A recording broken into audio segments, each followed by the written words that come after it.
Hotel quarantine should work if it's done properly.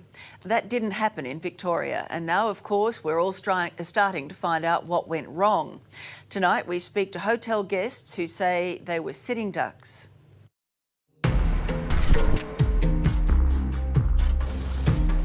People aren't going to die as a direct result of a security failure is something that should have never happened. Setting off a chain of transmission. I was anxious that people weren't taking more care. Sloppy infection control that unleashed an invisible enemy on Melbourne. Carlton's Ridges Hotel.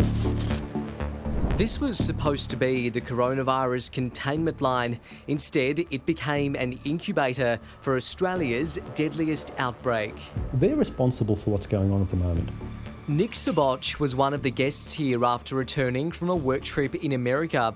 The Melbourne dad owns a chemical manufacturing company and regularly travels to the States on business. Victoria is a basket case.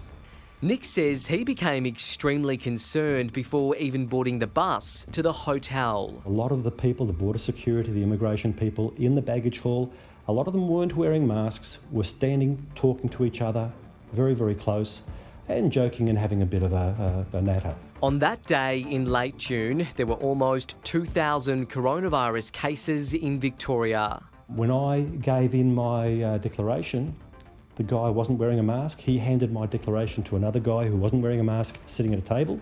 And I asked the question, why aren't you wearing masks? His response was, I've already had it. It was amazing.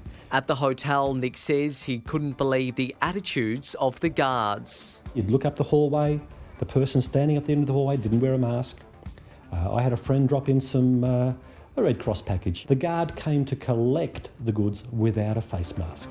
And Nick says it got worse. When I checked out, the lady from the Department of Health knocked on my door and said, "Are you ready to go, Mr. Saboch?" I said, "Yep." She wasn't wearing a mask. Oh, she was social distancing. She was standing 6 feet away from me. We walked around to the elevator. She pushed the button for the elevator. I had to squeeze past her to get into the elevator. So there goes social distancing. Late today, bombshell claims from an authorised health officer who gave evidence at the inquiry into the botched scheme. Did you have any training on infection control? No.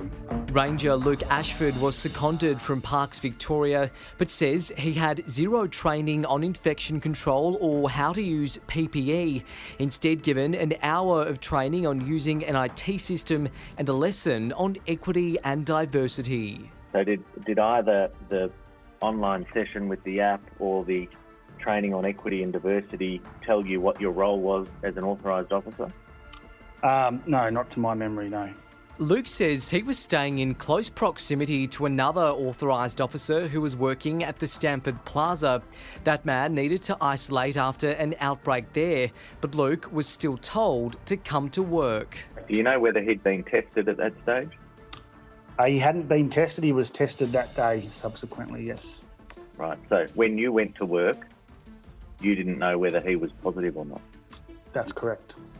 Luke eventually quit over fears for his safety. What we saw in Melbourne was a completely predictable stuff-up by a security industry that's been damaged after many, many years of government failing to regulate it properly. Security specialist Daniel Lukovitz from Calamity. At the end of the day, most of the work is just standing around and ensuring people don't walk through a door.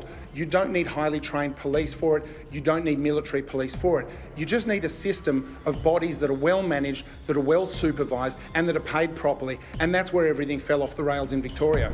Liberal MP Edward O'Donoghue is Victoria's Shadow Attorney General. The lack of PPE, the lack of training was simply shambolic, was simply unacceptable, and Victorians are now paying a very heavy price.